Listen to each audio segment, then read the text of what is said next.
नमस्कार दोस्तों, मैं डॉक्टर के पॉल हूँ। मेरे चैनल में आपका स्वागत है। आइए हम अलग ढंग से सोचें और अपना जीवन बदलें। तो दोस्तों, आज मैंने किताब पढ़ी पोषण चिकित्सा के बारे में। जो बात आपके डॉक्टर को नहीं पता वह आपको मार सकती है। आज का वीडियो शुरू करने से पहले मैं आपको बता दूं कि इस पुस्तक के अन्य अध्यायों का लिंक विवरण में दिया गया है, आप इसे देख सकते हैं। तो चलिए शुरू करते हैं। बहुत कम समय तक जीना, बहुत लंबे समय तक मरना। जैसे जैसे हम 21वीं सदी के कोने में पहुंचे, चिकित्सकों और चिकित्सा शोधकर्ताओं ने संयुक्त राज्य अमेरिका और औद्योगिक दुनिया में स्वास्थ्य और चिकित्सा देखभाल की स्थिति पर विशेष ध्यान दिया। एक सदी से भी पहले की बात करें तो बीमारियों की तुलना उल्लेखनीय है। 1900 के दशक की शुरुआत में लोग मुख्य रूप से संक्रामक रोगों से मरते थे। उस समय अमेरिका में मृत्यु के 4 प्रमुख कारण निमोनिया, तपेदिक, डिप्थीरिया और इन्फ्लुएंजा थे, और लोगों की जीवन प्रत्याशा 43 साल से थोड़ी अधिक थी। लेकिन इस सदी के उत्तरार्ध के दौरान एंटीबायोटिक दवाओं की खोज और उनके विकास में प्रगति के कारण 1980 के दशक की एड्स महामारी के बाद भी संक्रामक रोगों के कारण होने वाली मौतों में नाटकीय रूप से कमी आई। जैसे जैसे हम 21वीं सदी में प्रवेश कर रहे हैं, हम पाते हैं कि लोग मुख्य रूप से उन बीमारियों से पीड़ित हैं और मर रहे हैं जिन्हें क्रोनिक डिजेनरेटिव बीमारी कहा जाता है। इनमें कोरोनरी धमनी रोग, कैंसर, स्ट्रोक, मधुमेह, गठिया, मैकुलर डिजेनरेशन, मोतियाबिंद, अल्जाइमर, डिमेंशिया, पार्किंसंस रोग, मल्टीपल स्क्लेरोसिस और रूमेटॉइड गठिया शामिल हैं। ये सूची बहुत लंबी है। भले ही पिछली सदी के दौरान संयुक्त राज्य अमेरिका में औसत जीवन प्रत्याशा नाटकीय रूप से बढ़ी है, लेकिन इन पुरानी अपक्षयी बीमारियों के कारण हमारे जीवन की गुणवत्ता पर बहुत बुरा असर पड़ा है। हम अनिवार्य रूप से बहुत कम जी रहे हैं और बहुत लंबे समय तक मर रहे हैं, जैसा कि मैंने एक प्रमुख प्रतिरक्षा विज्ञानी और माइक्रोबायोलॉजिस्ट डॉक्टर मायरोन वेन्स के भाषण में व्यक्त किया। डॉक्टर वेन्स ने मुझे हमारे स्वास्थ्य के लिए ऑक्सीडेटिव तनाव के गंभीर खतरे और सेलुलर पोषण के महत्व को समझने में भी मदद की। एक जागृत करने वाली कॉल। जीवन प्रत्याशा। आप कितने समय तक जीने की उम्मीद करते हैं? आइए एक पल के लिए जीवन की गुणवत्ता को अलग रखें, जैसा कि दीर्घायु पर कई शोध अध्ययन करते हैं, और विचार करें कि जीवन प्रत्याशा और स्वास्थ्य देखभाल के मामले में अमेरिका दुनिया के अन्य सभी औद्योगिक देशों की तुलना में कैसा है। किसी देश की स्वास्थ्य देखभाल प्रणाली का मूल्यांकन करने के प्राथमिक तरीकों में से एक उस देश की मृत्यु दर को देखना है। 1950 में जीवन प्रत्याशा के मामले में दुनिया के शीर्ष 21 औद्योगिक देशों में संयुक्त राज्य अमेरिका 7वें स्थान पर था।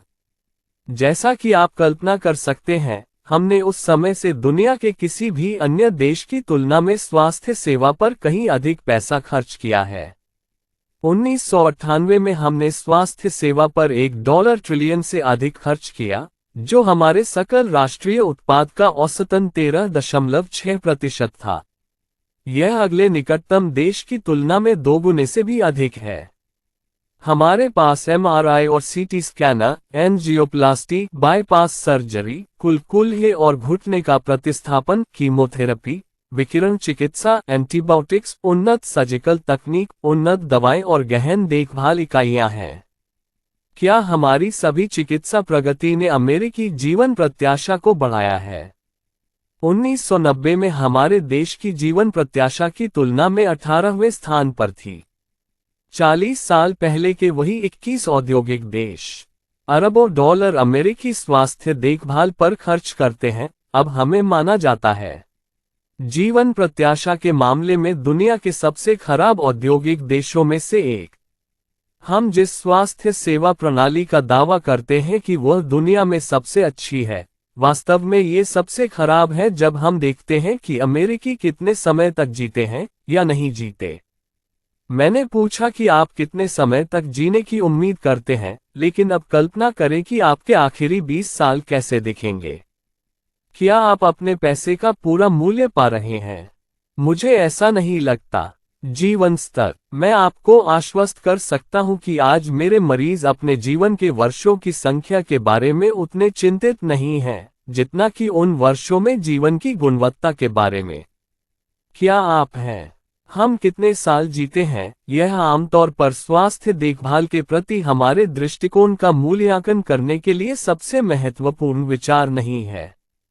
कौन एक परिपक्व वृद्धावस्था तक जीना चाहेगा अगर वह अपने सबसे करीबी परिवार के सदस्य को भी नहीं पहचान सकता क्योंकि उसे अल्जाइमर डिमेंशिया है? कौन अपक्षयी गठिया के कारण गंभीर जोड़ या पीठ दर्द से पीड़ित होने की उम्मीद करता है? हमारा देश पार्किंसंस रोग, मैक्यूलर डिजनरेशन, कैंसर, स्ट्रोक और हृदय रोग से अभूतपूर्व आवृत्ति के साथ पीड़ित है। अब कोई भी व्यक्ति बुढ़ापे से नहीं मरता। 60 मिलियन से अधिक अमेरिकी किसी न किसी रूप में हृदय संबंधी बीमारी से पीड़ित हैं।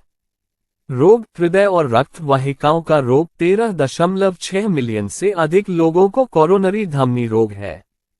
हालांकि पिछले 25 वर्षों में हृदय संबंधी मौतों की संख्या में कमी आई है, फिर भी ये संयुक्त राज्य अमेरिका में मृत्यु का नंबर 1 कारण बना हुआ है। हर साल 1.5 मिलियन दिल के दौरे पड़ते हैं और उनमें से लगभग आधे, या लगभग 7 लाख, घातक होते हैं। दुख की बात है कि इनमें से लगभग आधी मौतें दिल के दौरे के पहले घंटे के भीतर और व्यक्ति के अस्पताल पहुंचने से बहुत पहले ही हो जाती हैं। 30% से अधिक मामलों में हृदय रोग का पहला संकेत अचानक मृत्यु है। ये हमें जीवनशैली में बदलाव करने के लिए ज्यादा समय नहीं देता है। कैंसर अनुसंधान और उपचार पर भारी मात्रा में धन खर्च किए जाने के बावजूद कैंसर संयुक्त राज्य अमेरिका में मृत्यु का दूसरा प्रमुख कारण बना हुआ है। 1995 में कैंसर से 537,000 मौतें हुई। पिछले 30 वर्षों में कैंसर से होने वाली मौतों की संख्या में लगातार वृद्धि हुई है। अमेरिका ने पिछले 25 सालों में कैंसर अनुसंधान पर $25 बिलियन से ज्यादा खर्च किए हैं, लेकिन कैंसर से मरने वाले लोगों की संख्या में कोई कमी नहीं आई है। कैंसर के उपचार में सबसे बड़ी प्रगति कुछ कैंसर के पहले निदान के कारण हुई है। ऐसा नहीं है कि कैंसर के लिए हमारे उपचार सुखद या अत्यधिक प्रभावी रहे हैं। मैक्यूलर डिजनरेशन से पीड़ित मेरे मरीज, जो कि दृष्टि को प्रभावित करने वाली एक पुरानी बीमारी है, हर 6 महीने में अपने नेत्र रोग विशेषज्ञ के पास जाते हैं, लेकिन उन्हें 6 महीने बाद ही फिर से अपॉइंटमेंट लेना पड़ता है। वे ये जानकर निराश हो जाते हैं कि उनके डॉक्टर केवल उनकी बीमारी की प्रगति का दस्तावेजीकरण करने में सक्षम हैं। कुछ मामलों में लेजर उपचार का केवल न्यूनतम प्रभाव हो सकता है। अगर आपका कोई प्रियजन अल्जाइमर डिमेंशिया से पीड़ित है, तो आप उपचार की अप्रभाविता के बारे में अच्छी तरह से जानते होंगे। माता पिता को धीरे धीरे दिमाग की सभी उचित कार्यक्षमता खोते हुए और अपने ही शरीर में फंसते हुए देखना बेहद दर्दनाक है। अब समय आ गया है कि हम फिर से अपनी बात कहें। अगर हम चिकित्सक अपने प्रति ईमानदार हैं, तो हमें ये स्वीकार करना होगा कि हम इनमें से कई रोगियों को जो उपचार विकल्प प्रदान करते हैं, वे सबसे खराब हैं। हम इन बीमारियों पर उस तरह से हमला नहीं कर पा रहे हैं जिस तरह से हम संक्रामक रोगों पर करते थे।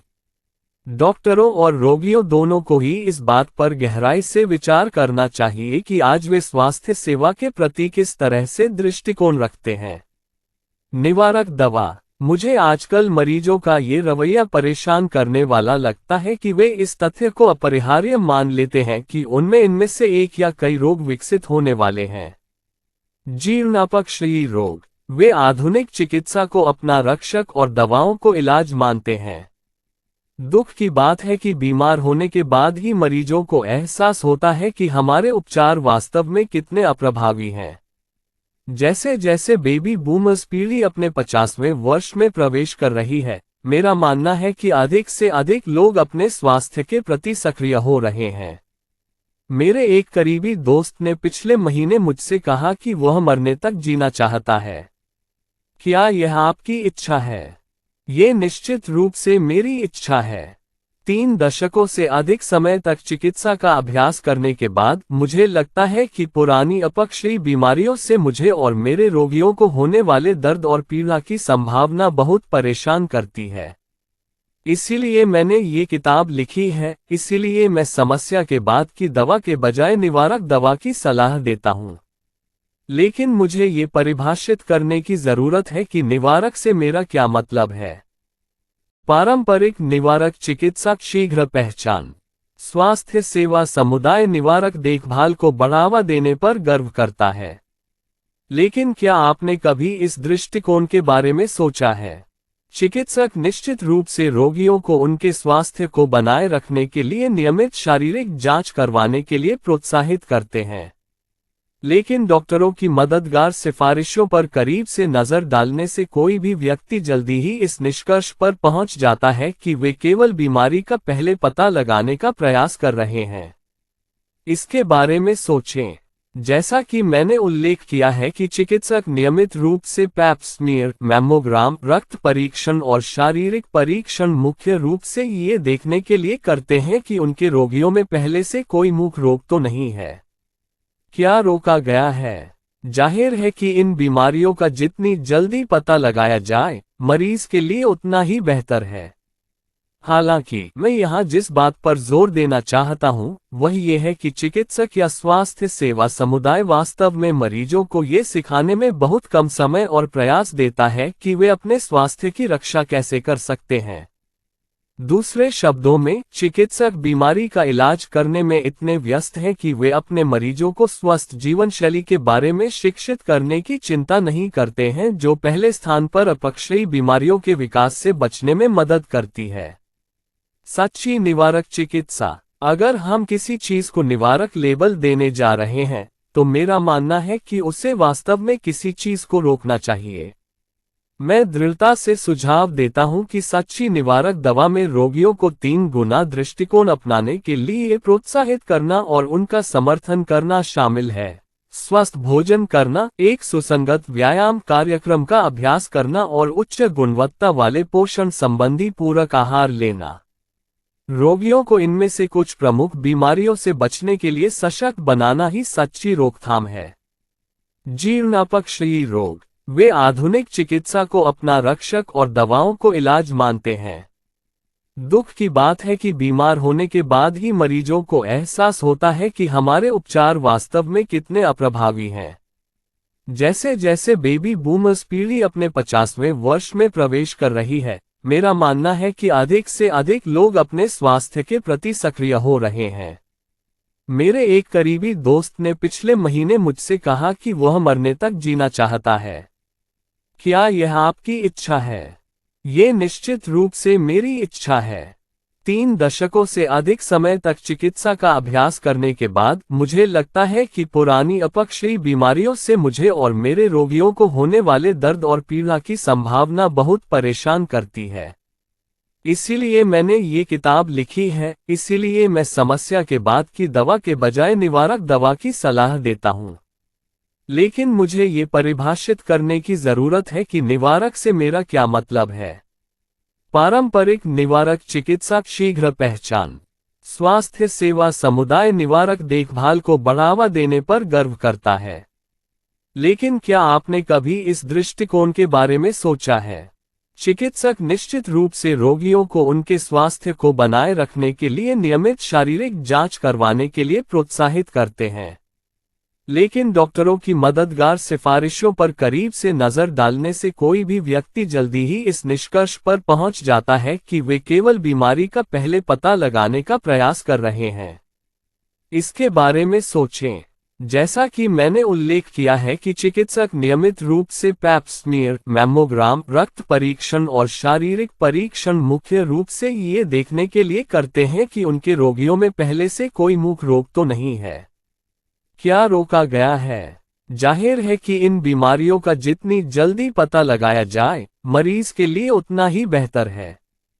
हालांकि मैं यहाँ जिस बात पर जोर देना चाहता हूँ वह ये है कि चिकित्सक या स्वास्थ्य सेवा समुदाय वास्तव में मरीजों को ये सिखाने में बहुत कम समय और प्रयास देता है कि वे अपने स्वास्थ्य की रक्षा कैसे कर सकते हैं।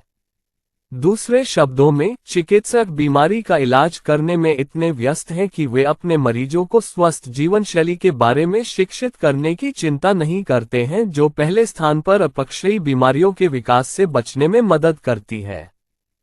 सच्ची निवारक चिकित्सा। अगर हम किसी चीज को निवारक लेबल देने जा रहे हैं, तो मेरा मानना है कि उसे वास्तव में किसी चीज को रोकना चाहिए। मैं दृढ़ता से सुझाव देता हूं कि सच्ची निवारक दवा में रोगियों को 3 गुना दृष्टिकोण अपनाने के लिए प्रोत्साहित करना और उनका समर्थन करना शामिल है। स्वस्थ भोजन करना, एक सुसंगत व्यायाम कार्यक्रम का अभ्यास करना और उच्च गुणवत्ता वाले पोषण संबंधी पूरक आहार लेना। रोगियों को इनमें से कुछ प्रमुख बीमारियों से बचने के लिए सशक्त बनाना ही सच्ची रोकथाम है। क्या इसके लिए धैर्य की आवश्यकता है? बिल्कुल, लेकिन ज्यादातर लोग जीवन शैली में ये बदलाव करने के लिए तैयार हो जाते हैं जब उन्हें सही मायने में समझ में आ जाता है कि क्या दांव पर लगा है। मुझे लगता है कि चिकित्सा क्षेत्र यहीं पीछे रह गया है, सच्ची निवारक चिकित्सा पद्धति अपनाने में। स्वस्थ जीवन शैली के तत्व। व्यायाम। हम अपने शरीर को भूल गए हैं, जो बीमार होने से बचाने के लिए हमारी सबसे बड़ी सुरक्षा है। मैं डॉक्टर केनेथ कूपर को निवारक चिकित्सा के क्षेत्र में अग्रणी चिकित्सकों में से एक मानता हूं। उन्होंने एयरोबिक्स शब्द गढ़ा और 1970 के दशक की शुरुआत में व्यायाम का क्रेज शुरू किया। आज हम सभी एक ऐसे तथ्य को सत्य मानते हैं जिसे मात्र 3 दशक पहले ही चिकित्सकीय रूप से सिद्ध किया जाना था। मुझे याद है कि उस समय चिकित्सक बैठकों में इस बात पर बहस करते थे कि क्या अपने रोगियों को व्यायाम करने के लिए प्रोत्साहित करना सही बात है। डॉक्टर कूपर आग्रही थे और व्यायाम करने से रोगी को मिलने वाले स्वास्थ्य लाभों को साझा करते रहे। 70 के दशक के अंत तक अधिकांश चिकित्सक डॉक्टर कूपर से सहमत हो गए और एक मामूली व्यायाम कार्यक्रम की सिफारिश करने लगे। संयुक्त राज्य अमेरिका के सर्जन जनरल ने 1980 के दशक की शुरुआत में एक बयान जारी किया जिसमें मामूली व्यायाम कार्यक्रम से होने वाले सभी प्रमुख स्वास्थ्य लाभों को सूचीबद्ध किया गया था। इन लाभों के मुख्य बिंदु इस प्रकार हैं: वजन घटाना, निम्न रक्तचाप, मजबूत हड्डियां और ऑस्टियोपोरोसिस का कम जोखिम, अच्छे एचडीएल कोलेस्ट्रॉल का ऊंचा स्तर, खराब एलडीएल कोलेस्ट्रॉल के स्तर में कमी, ट्राइग्लिसराइड्स वसा के स्तर में कमी, शक्ति और समन्वय में वृद्धि जिसके परिणामस्वरूप थकान में कमी आती है, गिरने का खतरा, इंसुलिन के प्रति बेहतर संवेदनशीलता, प्रतिरक्षा प्रणाली में वृद्धि, किसी व्यक्ति की खुशहाली की भावना में समग्र वृद्धि। स्वास्थ्य लाभों की इस सूची पर एक नज़र डालने से ही यह बात पुख्ता हो जाती है। कोई भी व्यक्ति जो मामूली व्यायाम का एक नियमित कार्यक्रम विकसित करने का विकल्प चुनता है, वह कई विभिन्न बीमारियों से बचने के लिए एक महत्वपूर्ण विकल्प चुन रहा है। स्वस्थ आहार। खाने की आदतों के बारे में क्या? चिकित्सकों को ये भी पता है कि जो मरीज कम वसा वाला आहार खाते हैं, जिसमें रोजाना कम से कम 7 बार फल और सब्जियां शामिल होती हैं, उन्हें और भी ज्यादा स्वास्थ्य लाभ मिलते हैं। इनमें शामिल हैं वजन घटना, मधुमेह का जोखिम कम हो जाता है, हृदय रोग का जोखिम कम होना, लगभग सभी कैंसर का जोखिम कम हो जाता है, उच्च रक्तचाप का जोखिम कम हो जाता है, उच्च कोलेस्ट्रॉल का जोखिम कम हो जाता है, एक उन्नत प्रतिरक्षा प्रणाली, इंसुलिन के प्रति संवेदनशीलता में वृद्धि, ऊर्जा और ध्यान केंद्रित करने की क्षमता में वृद्धि। आइए इसका सामना करें। स्वस्थ आहार एक जीत-जीत वाली स्थिति है। पोषण संबंधी पूरक। जैसा कि मैंने पिछले 7 वर्षों में चिकित्सा साहित्य पर शोध किया है, मेरा दृढ़ विश्वास है कि उच्च गुणवत्ता वाले पोषण संबंधी पूरक लेने से महत्वपूर्ण स्वास्थ्य लाभ होते हैं, भले ही आप बहुत अच्छे स्वास्थ्य में हों।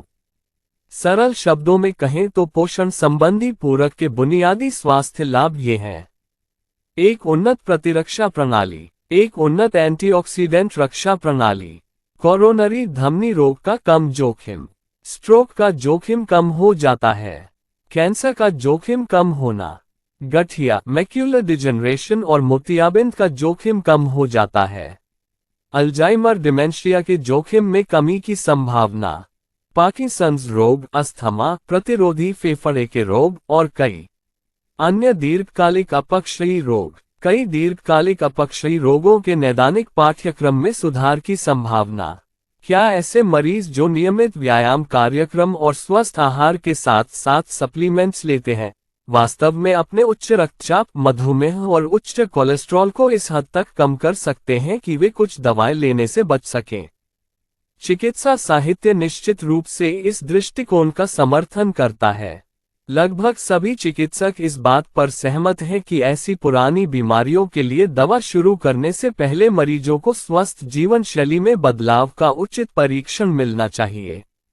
हालांकि वास्तविकता में अधिकांश चिकित्सक अपने कार्यालय में जीवन शैली में बदलाव के बारे में केवल दिखावा करते हैं, जबकि वे नुस्खे लिख रहे होते हैं। आप देखिए, डॉक्टर आमतौर पर यह मान लेते हैं कि अधिकांश रोगी अपनी जीवन शैली कभी नहीं बदलेंगे और एकमात्र यथार्थवादी मुक्ति वे दवाएं हैं जो वे लिख सकते हैं। जब कोई चिकित्सक पहली बार उच्च रक्तचाप, मधुमेह या उच्च कोलेस्ट्रॉल वाले रोगी का निदान करता है, तो वह केवल नुस्खा लिखना शुरू कर देता है। मरीजों को विकल्प देना। पिछले 7 या 8 सालों में मैंने एक अलग दृष्टिकोण अपनाया है। मैं दवाइयों का इस्तेमाल अंतिम उपाय के रूप में करता हूं, पहली पसंद के रूप में नहीं। मैं इस बात से हैरान हूं कि मेरे कितने मरीज वास्तव में अपने स्वास्थ्य के प्रति ज्यादा सक्रिय होने के लिए तैयार हैं, अगर थोड़ी सी भी संभावना हो कि वे कोई दवाई लेने से बच सकते हैं। हाँ, जरूर, मेरे पास अभी भी ऐसे मरीज हैं जो बदलाव के बारे में नहीं सोचते। उनके लिए मेरे पास अभी भी दवाइयां हैं। ऐसे मरीज भी हैं जिनकी हालत इतनी गंभीर है कि मुझे उन्हें तुरंत दवा देना शुरू करना पड़ता है।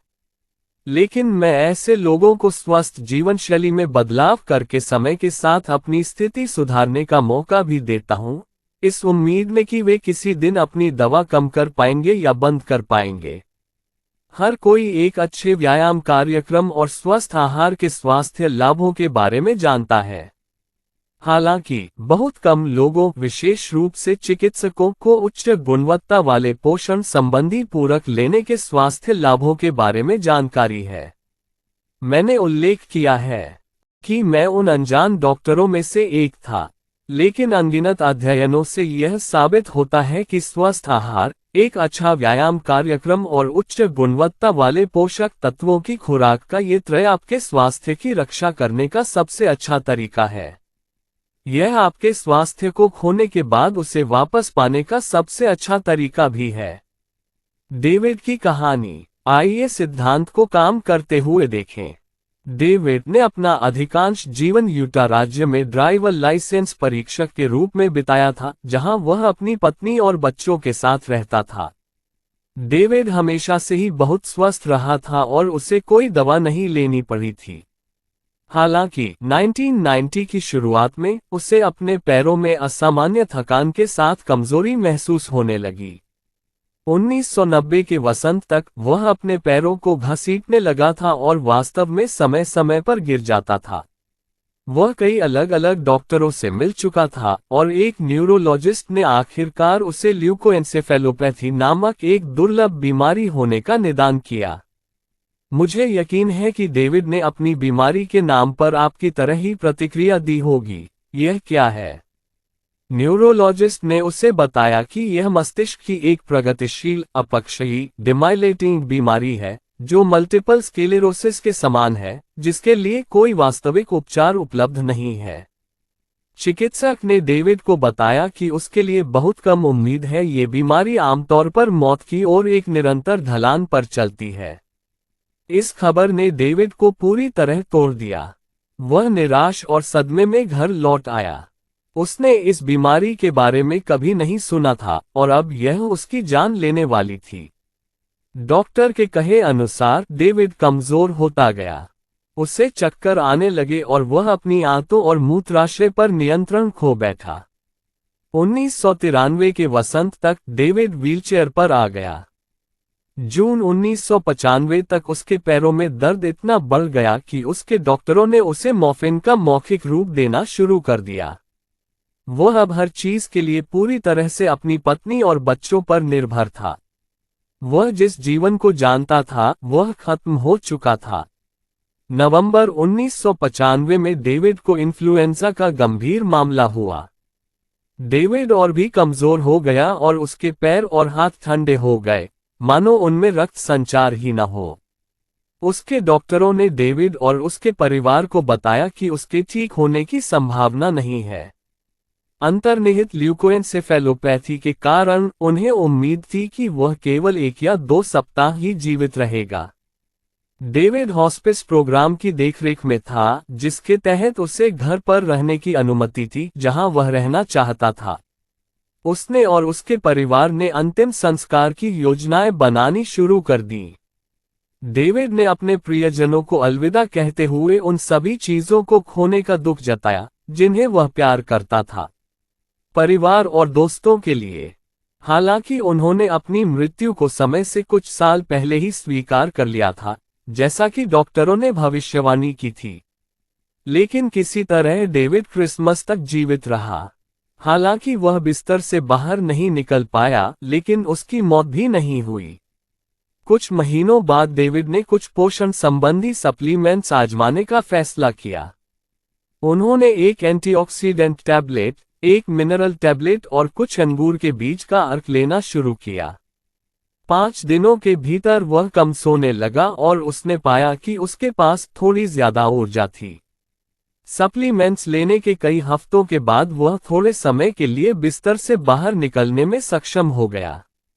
वास्तव में मदर्स डे पर उसके बच्चे उसे फूलों की दुकान पर ले गए ताकि वह अपनी पत्नी और मां के लिए पारंपरिक खरीदारी कर सके। हफ्ते दर हफ्ते डेविड ने उम्मीद वापस पा ली क्योंकि वह और भी मजबूत होता गया। डेविड को 1996 की गर्मियों में लोरेंजो ऑल नामक फिल्म देखना याद है। फिल्म में छोटे लड़के लोरेंजो को डेविड जैसी ही एक दिमागी बीमारी थी। फिल्म देखते समय डेविड ये देखकर चकित रह गया कि लोरेंजो के उपचार का सबसे महत्वपूर्ण हिस्सा, जो वास्तव में उसकी गिरावट को रोकने वाला था, वह अंगूर के बीज का तेल था। डेविड को एहसास हुआ कि अंगूर के बीज के अर्क का उसका खुद का उपयोग उसके उल्लेखनीय सुधार में एक प्रमुख कारक हो सकता है। उसने उसी क्षण इसे और अधिक लेना शुरू करने का फैसला किया। उसे जल्द ही पता चला कि यह अर्क एक बहुत शक्तिशाली एंटीऑक्सीडेंट है जिसे मस्तिष्क के चारों ओर का तरल पदार्थ आसानी से अवशोषित कर सकता है। अन्य एंटीऑक्सीडेंट और खनिजों के साथ जारी रखते हुए अंगूर के बीज के अर्क की मात्रा बढ़ाने के बाद डेविड का सुधार आश्चर्यजनक था।